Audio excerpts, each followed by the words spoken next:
Genesis 21. New International Version. The birth of Isaac.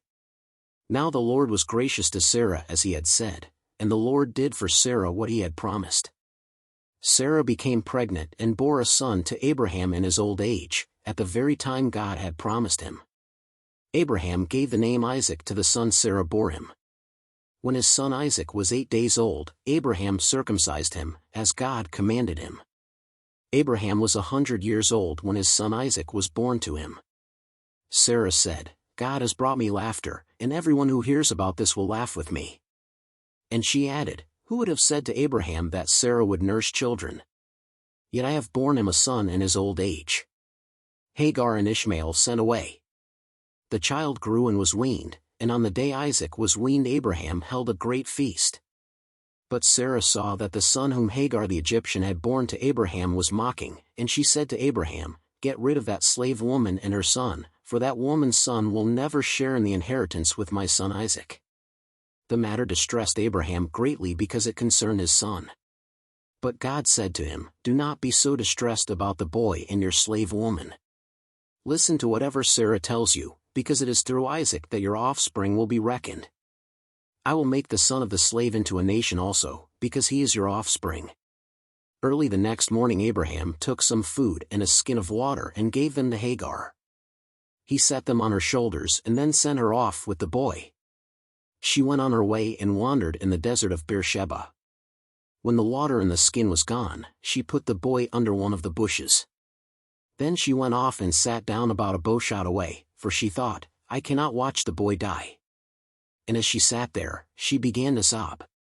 God heard the boy crying, and the angel of God called to Hagar from heaven and said to her, what is the matter, Hagar? Do not be afraid, God has heard the boy crying as he lies there. Lift the boy up and take him by the hand, for I will make him into a great nation.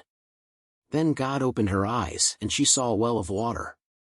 So she went and filled the skin with water and gave the boy a drink. God was with the boy as he grew up. He lived in the desert and became an archer. While he was living in the desert of Paran, his mother got a wife for him from Egypt.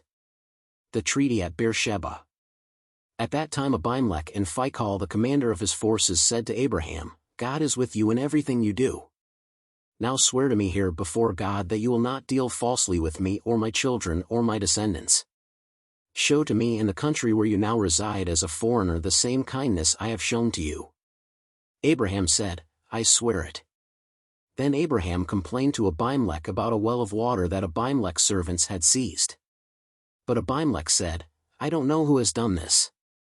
You did not tell me, and I heard about it only today. So Abraham brought sheep and cattle and gave them to Abimelech, and the two men made a treaty. Abraham set apart 7 ewe lambs from the flock, and Abimelech asked Abraham, what is the meaning of these 7 ewe lambs you have set apart by themselves? He replied, accept these 7 lambs from my hand as a witness that I dug this well. So that place was called Beersheba, because the two men swore an oath there. After the treaty had been made at Beersheba, Abimelech and Phicol the commander of his forces returned to the land of the Philistines. Abraham planted a tamarisk tree in Beersheba, and there he called on the name of the Lord, the eternal God. And Abraham stayed in the land of the Philistines for a long time.